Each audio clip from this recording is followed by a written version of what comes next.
Okay, so kagaya nga po na sabi ko sa inyo, ang ating pong pag-uusapan ngayon is about worship. So, pinamagatan po natin itong sermon na to na worship. Ayan. Because He is worthy of our worship. He is worthy of all our praises. Okay, so please join me in reading yung ating pong text ngayong umaga in Book of John, chapter 4, verses 23 to 24. Ayan, so kung meron po kayong mga Bible, meron po kayong mga Bible, ayan, apps, pero naka-flash naman po yan dito sa atin. Okay, please join me po. Basahin natin in verse 23. Okay, yet a time is coming and has now come when the true worshipers. So, kung merong true worshipers, merong worship din na hindi katanggap. Sabihin natin, hindi katanggap-tanggap sa Diyos. Kasi ang sabi dito, meron talagang true worshipers. And I hope ang mga true worshipers are in this room today. Amen po ba? So yet, a time is coming and has now come when true worshipers will worship the Father in spirit and in truth. For they are kind of worshipers the Father seeks. So talaga, yung true worshipers talaga, ito talaga yung hinahanap talaga ng Father. And God is Spirit, and His worshipers must worship Him in spirit and in truth. Ayan. So, once again, magandang araw po, church, family, BOCC family, isa pong mapagpalang araw po sa inyong lahat. So, first of all, kung tatanungin ko po kayo, if I were to ask you, why are we here this morning? Bakit ka ba nandito ngayong umaga? Marahil po siguro, some of you would say, well, kasi it's Sunday, Pastor. It's what we do. Sunday ngayon, kaya ako nandito sa church. O kasi ito na yung nakasanayan ko pag Sunday. Or others might say, well, of course, to hear a good message. Others might say, to see my friends kasi namimiss ko na sila, naka-fellowship. And those are good things, mga kapatid. But at the very core, the primary reason we are here is to worship the living God. So kung merong true worshipers, we worship the true living God. Amen. Kaya po tayo nandito.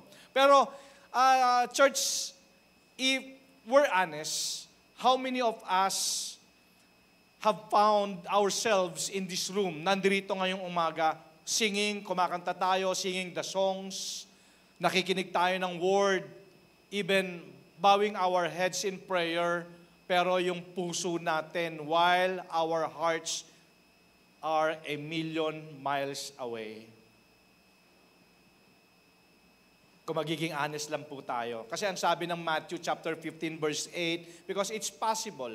It's possible na you are here in this church this morning. It's possible that you're singing the song, even joining the prayer, or even kneeling. Pero yung puso mo malayo. Is it possible?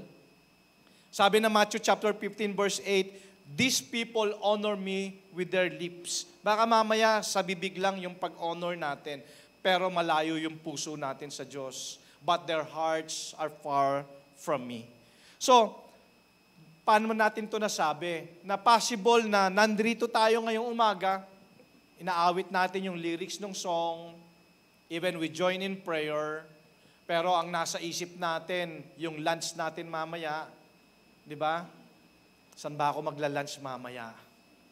Di ba? Parang nandito ka pero yung lumilipad yung isip natin. Yung puso natin malayo. Di ba? Tapos, niisip natin, kumusta na kaya yung outing namin? Di ba? Ano pa ba? Nandito ka to worship the true living God pero iniisip mo yung mga bills to pay. Or nandito ka dahil lumilipad yung puso mo, hindi na nga yung isip, no? Lumilipad na yung puso mo dahil meron kang argument with your spouse. Or sabi nga, yung body natin ay present, pero yung puso natin malayo. So what is the true worship? Alam niyo po, even in ancient times, itong question na to echoes us today that even the prophet Micah, okay, even the prophet Micah, frustrated siya. Frustrated siya seeking to please God and ask this very question. And he runs through a checklist of religious activities, wondering kung ano ba talaga gusto ng Diyos. Ano ba ang gusto niya? He wants bigger or better? In Micah chapter 6, verses 6 to 7, ito po yung sinasabi ko na even si Prophet Micah, wondering siya, ano ba talaga yung gusto ng Diyos? Di ba? Sabi dito, what can we bring to the Lord? Kasi siyempre gusto niyang i-please ang Panginoon. In worship, sabi niya, ano bang dadalhin natin sa Panginoon? Last week, di ba, sabi ko, ano bang dadalhin natin pagpunta natin dito? Siyempre, ang unang-unang dadalhin natin, yung puso nating may pasasalamat. Amen? Sabi dito in Micah chapter 6, 6 to 7, what can we bring to the Lord? Should we bring Him burnt offerings?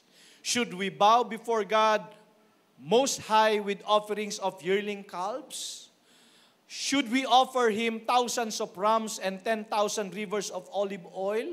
Should we sacrifice our firstborn children to pay for our sins?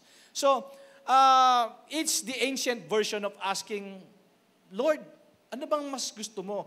Do you want a louder band? Diba? Gusto mo ba ng mas batang mga offerings namin sa iyo, yearly calves? Gusto mo ba na magdala kami ng mga tawag sa ganun, yung mga offerings na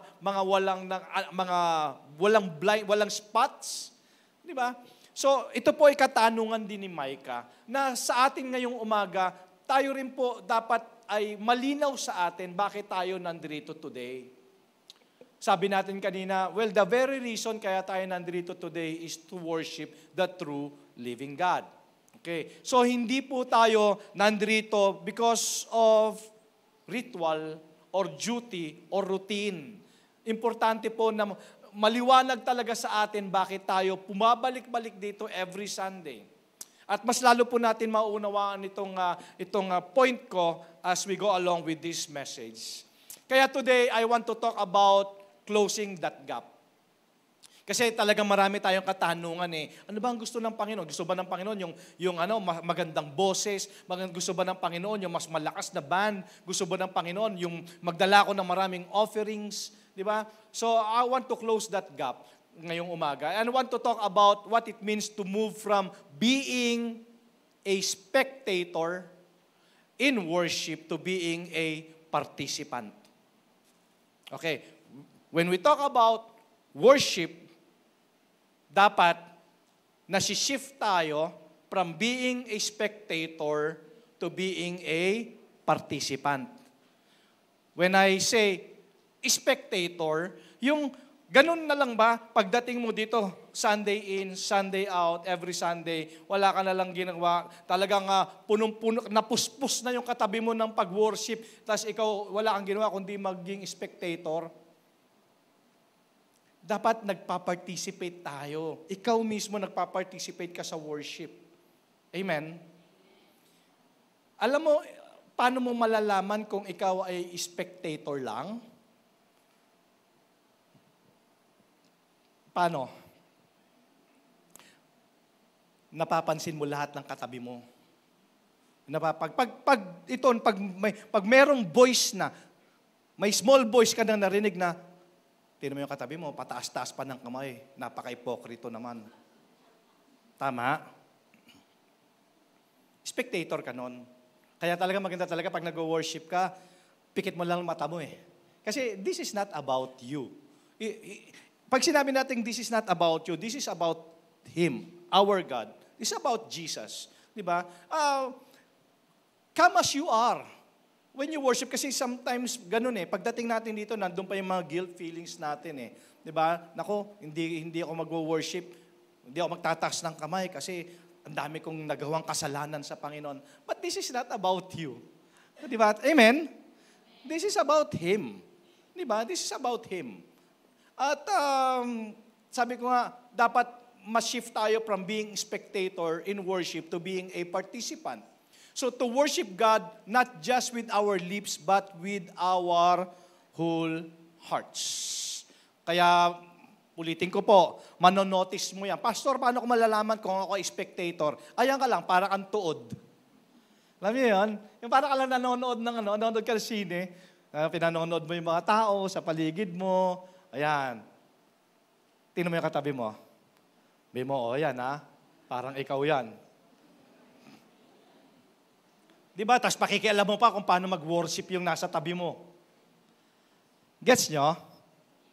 Kaya, alam nyo po, kaya namin kayo, kaya yung mga unang dumadating, pinaupo namin kayo dito, mas masarap kasi dito. Alam nyo, mas masarap maupo dito. Kasi yung dyan sa kaliwa, ibig sabihin yan, late kayo. Amen.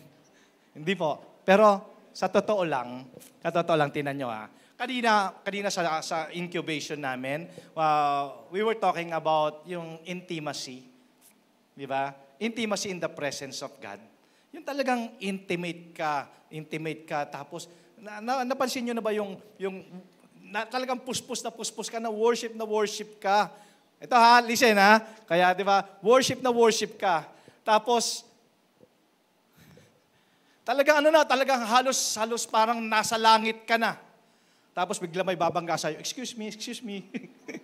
Tatabi sa upuan mo, di ba? Tama? Amen? So, ano masasabi nyo dyan sa kaliwa? Hindi po mga worker po yan, talaga nandiyan sa kaliwa. Kaya dating po kayo ng maaga. Mamaya pag-uusapan natin yan. So to worship God, not just with our lips, but with our whole hearts.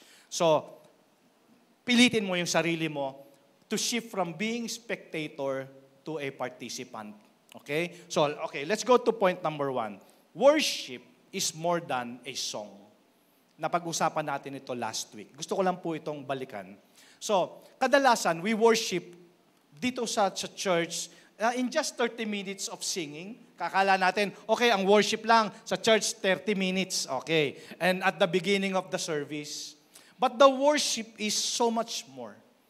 Alam niyo po, nung unang panahon, the word worship meant to bow down or to prostrate oneself.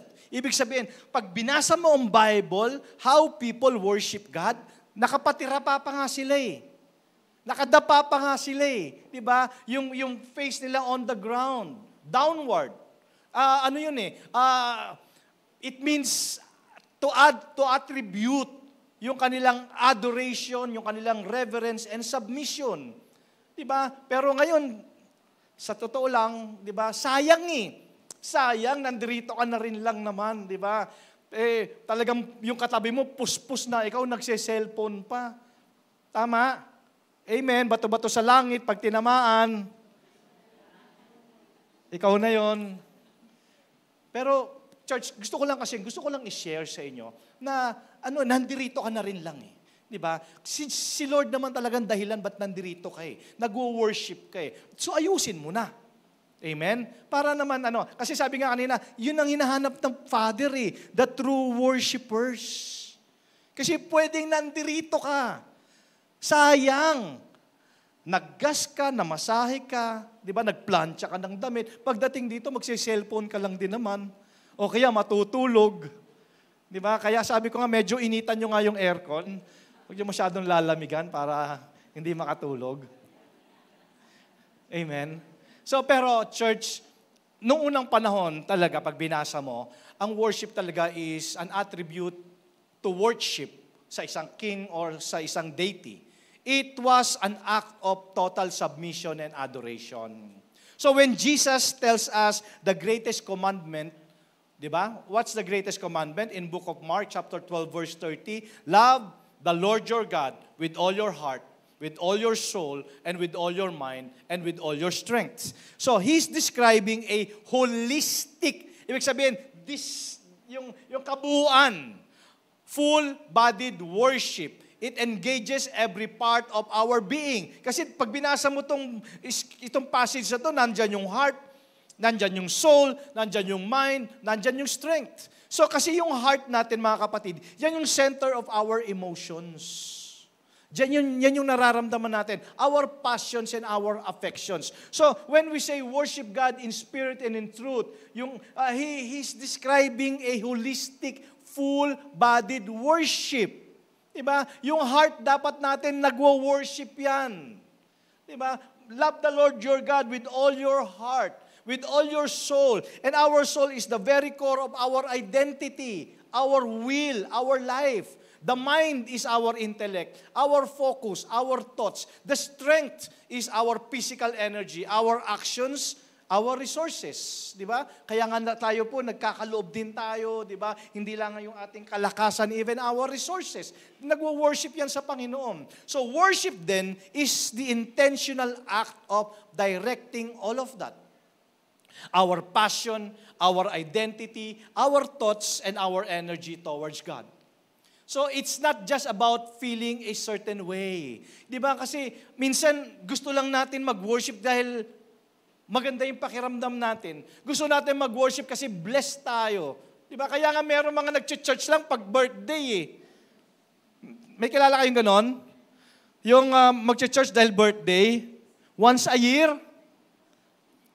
Or kaya lang nag-church dahil blessed? Papaano kapatid kung naghihintay ka pa sa answered prayers? Papaano kung ikaw ay may pinagdadaanan, kaya mo pa rin kaya mag-worship?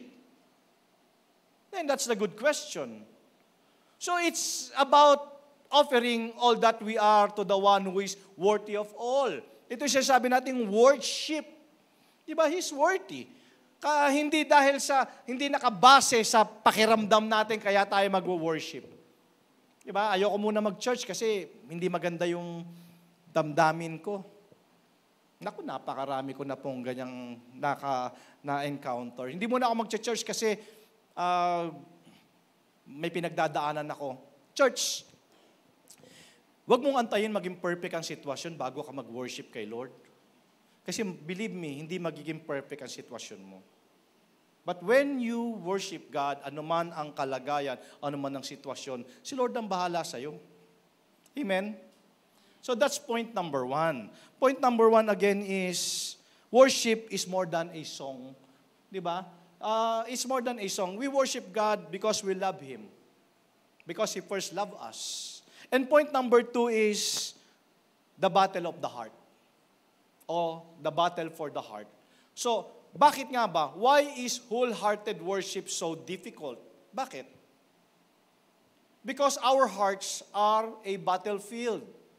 Battlefield talaga. The world, sabi ng Bible, the flesh and the enemy constantly competing for our affection and attention.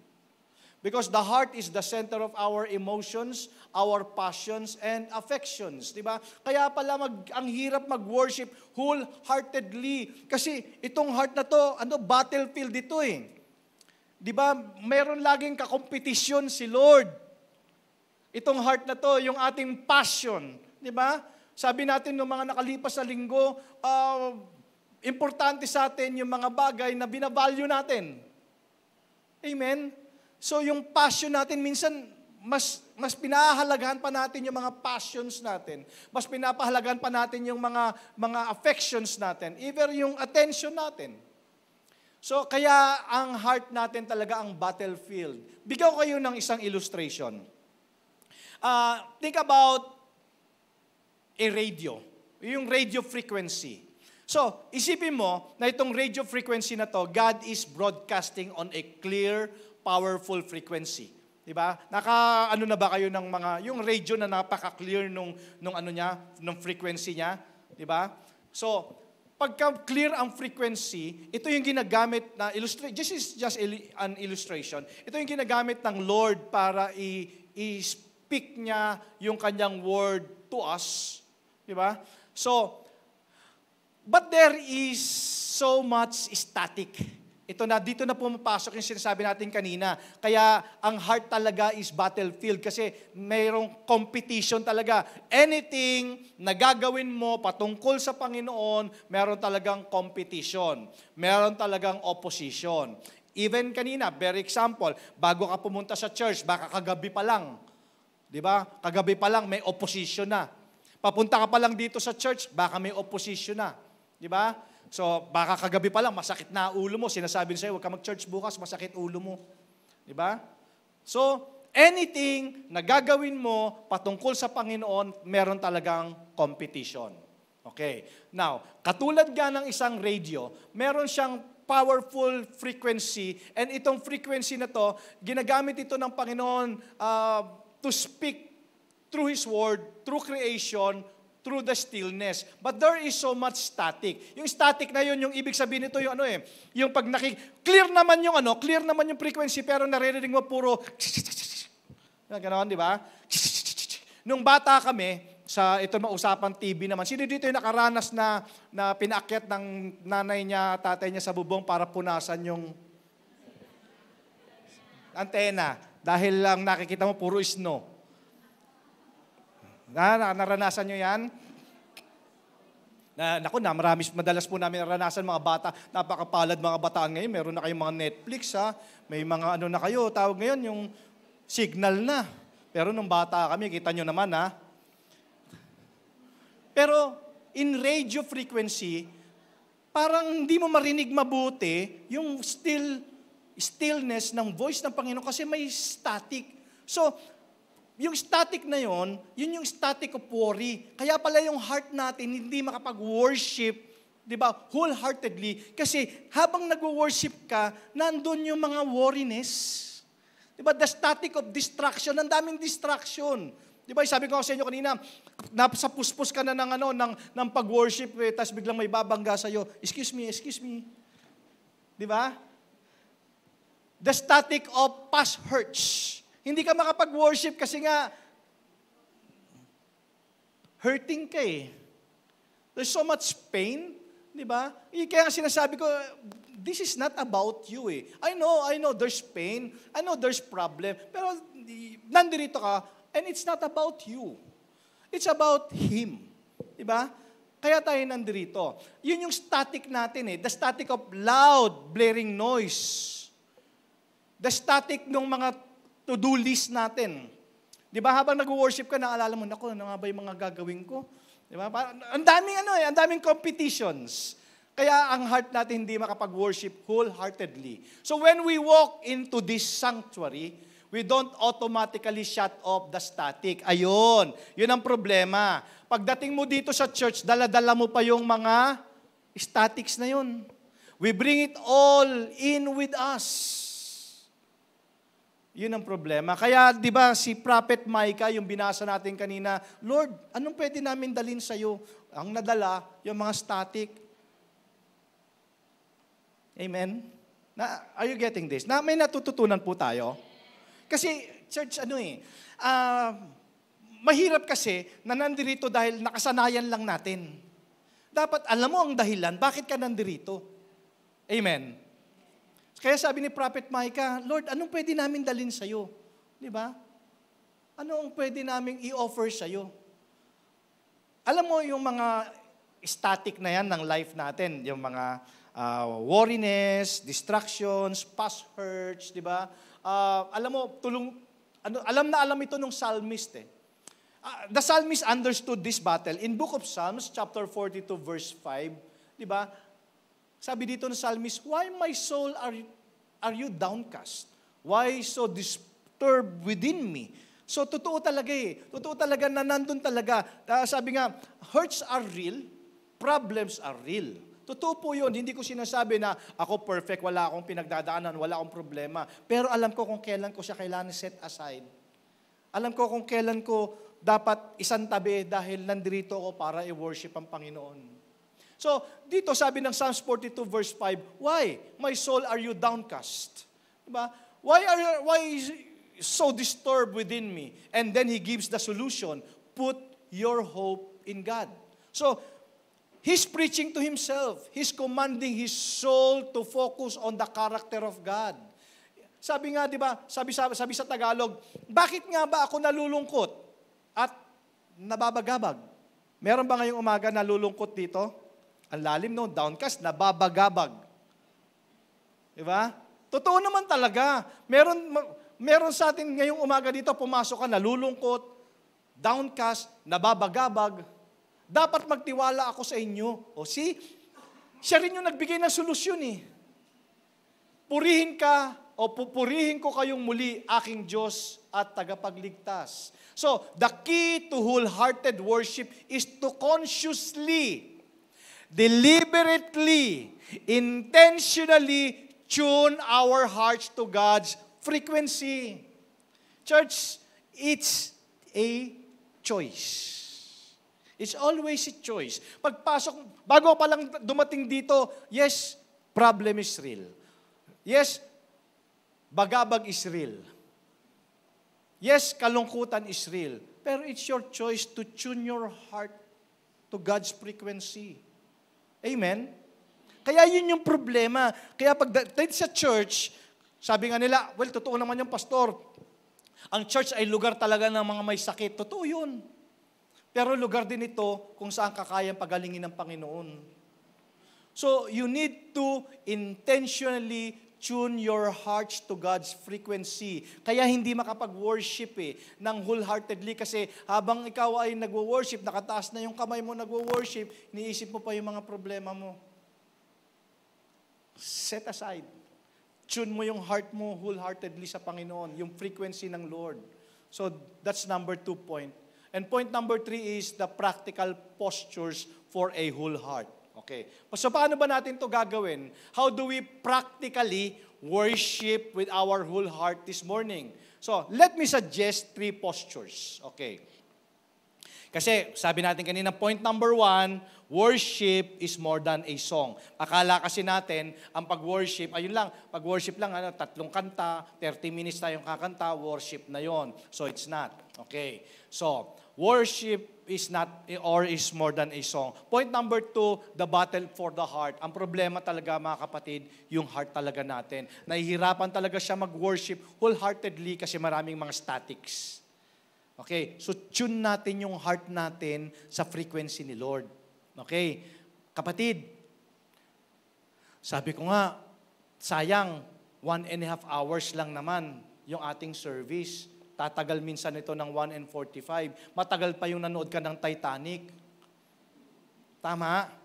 Pag nanood ka ng Titanic, talagang kahit na nababanyo ka na mamaya na, focus, di ba?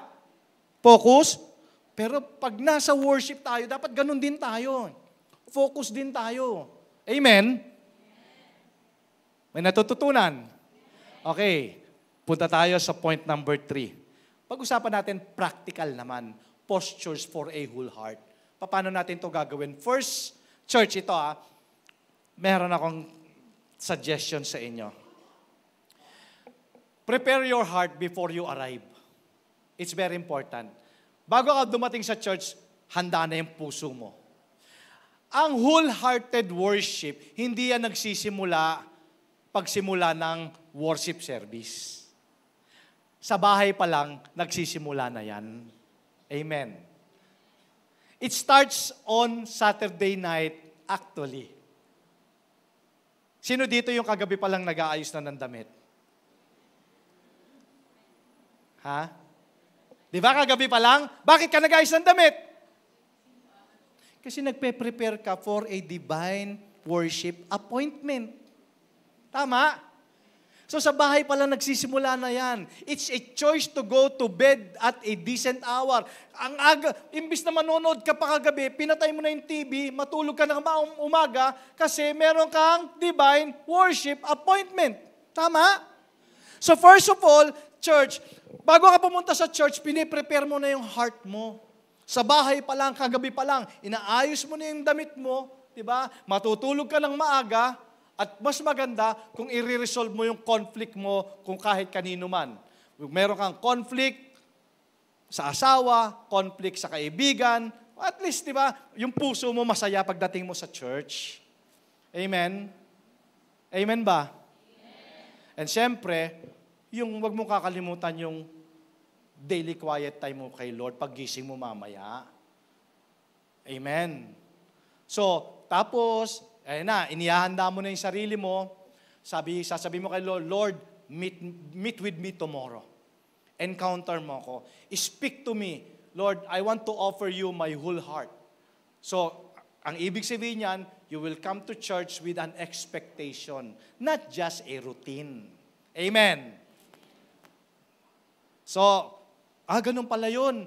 Hindi pala yung mga pagdating ko dyan sa church, parking ministry, saan ang parking ko? Di ba? Ushering ministry, pagbukasan niyo ako ng pinto. Pagdating dito sa music ministry, kantahan niyo ako. Pastor, preachan mo ako. Di ba? So it's about you. Kaya nangyayari, nagiging spectator, hindi participant ng worship.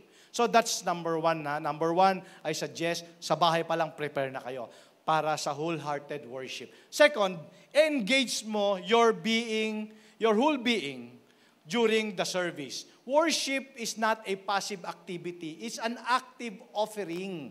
Active offering talaga siya sa Panginoon. Yun talaga yung worship. So, with your voice, di ba? Eto na, pupunta na tayo sa pag-worship sa Panginoon. Dala-dala mo na yung puso mo. So, syempre, with your voice, you participate. You sing for the Lord. Kahit nga hindi kagandahan ng boses mo, you sing for the Lord. Amen, brother? Amen. Amen, sister. Di ba? Kasi yung iba, nahiya siya kumanta kasi pangit daw boses niya. Pag kinanta mo na kay Lord yan, gaganda na yan. Amen. Kasi God loves to hear the sound of His children praising Him. It's not a performance for the person next to you. It's a love song to your Father in heaven. Diba? Pag inawitan mo siya, love song mo sa Kanya yun eh. Amen? So, with your voice, church, you worship Him wholeheartedly. With your ears, siyempre, listen actively to the Word of God. Diba? Buti na lang dito sa church, hindi tayo dito nang gigising na nakakatulog. Kasi yung, sabi ko, Lord, wag naman yung anointing na nakakapagpatulog. Diba? Dapat yung anointing ng Word na nakakapagpabago ng buhay. Amen? Amen. So with your ears, listen actively to the Word of God. Don't just hear the words. Listen for God's voice in them. Diba yung Word talaga ng Lord talaga, iniintindi mo, inuunawa mo. And then with your mind, follow along the sermon. Take notes. Kung meron kang notes, meron kang phone, take notes ka. Di ba? And tanungin mo ang Lord, ano bang sinasabi mo sa akin through this? Itong message na to ngayong umaga, ano ang sinasabi mo sa akin through this? So, with your ears, with your mind, and with your voice, and then syempre with your body. With your body. Church, konting drill lang po tayo. Konting drill. Ganito kayo. Yan. Taas nyo nga yung kamay nyo. Mabigat ba? Yan. Taas nyo, ganyan. Mga 10 seconds yan. Ang gaan naman pala eh. Di ba? You're not raising your hands because you're hypocrite. Because it's not about you. It's about Him. Tama ba? Tama ba? Kasi it's a sign of surrender. It's a sign of submission. Diba? Don't raise your hand kasi nga you're being spectator. Kasi nahihiya ako kasi pag nagtaas ako ng kamay, baka anong sabihin itong katabi ko? Diba? Problema niya yun. Pikit mo na lang mata mo. Tama? Tama ba? Pwede ba natin palakpakan si Lord?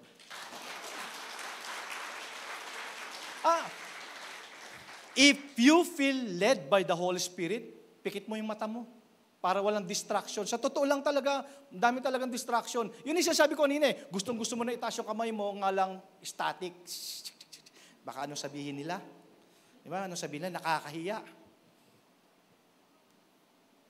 Pag ganon, it's about you. It's not about Him.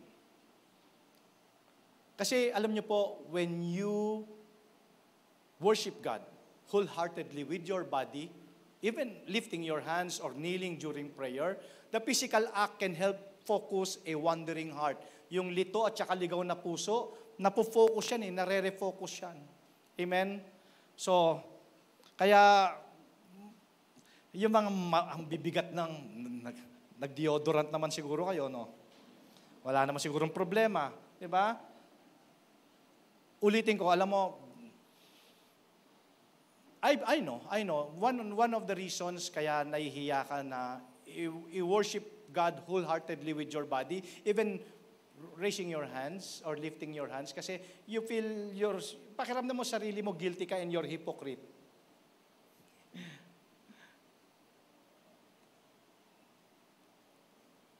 Lagi ko ang sinasabi, sino ba sa atin dito ang worthy? Tignan mo yung katabi mo. Even ako, I'm not worthy. Siya lang yung worthy to be praised. Amen. Siya lang yung worthy of all our worship. Yun naman yun eh. It's not about you. It's not about kung sino man. It's about Him. Kaya even worship Him with your will. The moment you feel na yung mind mo nagdidrip na, lumalayo na, di ba? Puspos ka, nag-worship ka na. I know this. Di ba? Nandiyan ka na sa worship na yan. Tapos biglang may isip mo, nabunot ko ba yung plancha? Di ba? Minsan, parang daming distraction, di ba? O ngayon, naalala ko, nabunot nyo ba yung plancha? Naku, napatay ko ba yung sinaing? Grabe talagang devil talaga man-distract, no? So every time na ganyan ang naiisip ninyo, pero I hope talaga nabunot nyo, ha? Pero every time na may mga distraction statics na ganyan, sabihin mo sa sarili mo, no, this is my moment with the Lord. Moment namin to ni Lord, eh. Kaya sabi ko sa inyo, pag may distraction, close your eyes. Pag mo lang tingnan yung katabi mo, hindi sila ang piniplease mo. Amen. Hindi sila ang dahilan bakit ka nandirito. Diba? Moment mo to kay Lord. Amen? Amen. So, and lastly, remember the why we are here.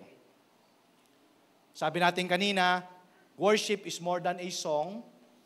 And number 2 is battle for the heart. Kaya nahirapan tayo mag-worship wholeheartedly kasi marami mga statics. Point number 3, kailangan din naman natin siyempre yung practical postures for a whole heart. Nandyan yung ating, sa gabi pa lang, pinaprepare natin sarili natin. Okay, kasi divine appointment natin to kay Lord. Number 2, siyempre, yung postures natin, yung ating voice. Kahit hindi maganda boses mo, ikanta mo kay Lord yan. Amen. Binibigyan ko na kayo ng karapatan. Amen. Kahit hindi maganda yan. Pero, siyempre, later on, gaganda din yan. Pag kinakanta mo kay Lord yan. With your ears, siyempre, pagka may sermon, may message, pakinig tayo. Kasi yun yung word ng Lord para sa atin for this day.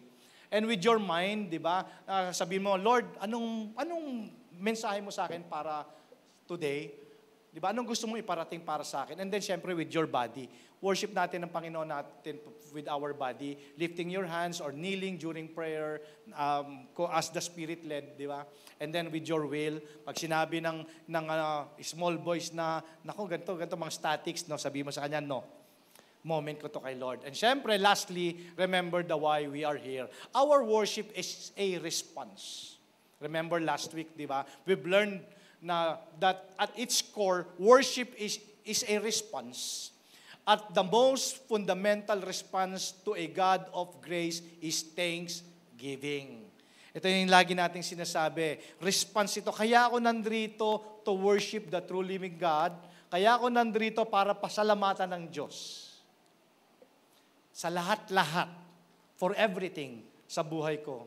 So, church, as we go from this place, let's carry this truth with us. The heart of worship is not a song we sing, but a life we live.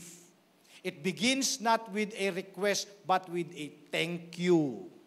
So when your heart is heavy, worship with thanksgiving. Alam ko, meron sa inyo dito, heavy heart ngayon, pero kayang pagalingin ng Panginoon yan.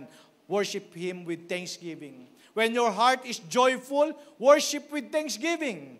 When you understand His plans or not, worship with thanksgiving. Yun ang dahilan kaya po tayo nandito. Let your life become a continuous echo of gratitude. Because a thankful heart is a magnet for God's presence. It transforms our perspective, softens our struggles, and it reminds us of one truth that changes everything. God is good. Ang ganda ng kanta natin kaninang umaga. Anong title nun yung pangatlo? Mabuti ang Diyos. Diba? Yun yung habang nagpapasalamat ka sa Panginoon, di ba, na-change kasi yung perspective mo. Yung katotohanan na mabuti ang Diyos. Amen? And He's for us, and He's not against us. So, as the music fades, syempre matatapos yung service natin today, and we prepare to step back into our week. Yan na naman, Lunes na naman. Church, let's not leave the heart of worship sa mga upuan po natin. God is inviting us today to make Thanksgiving our default setting. It's an invitation to a deeper, more resilient, and more joyful walk with Him. So I invite you, church, in the quiet of this moment, to simply tell Him, Lord, thank you. Thank Him for salvation. Thank Him for His faithfulness. Kahit nga hindi tayo faithful, thank Him for the air in your lungs and the hope in your heart. And let's not just be a people who sing about Thanksgiving on Sunday. Baka naman paglinggo lang tayo nagwo-worship. Baka naman nagpapasalamat lang tayo paglinggo. Let's be people who live it on Monday, Tuesday, Wednesday, Thursday, Friday, Saturday. Sabi nga nila, yung Sunday, yan yung worship, time of learning, at yung application, Monday to Saturday, and again, Sunday again. Diba? Let's be people who live it on Monday. May our lives be a sweet, continuous song of gratitude that rises to the throne of our good, good Father. May our lives this week be a living testament of thanks. Diba? Yung talagang ang buhay mo, punong-puno talaga ng pasasalamat. The truest and purest form of worship. Amen? Because we worship Him, because He's the true living God, and He's worthy of all our praises. Kaya nga sabi ko, His worship. And let's stand and respond to His word with our final song ngayong umaga. Church, meron po ba tayo natutunan? I hope and pray today, this morning, you'll shift from spectator to participant of worship.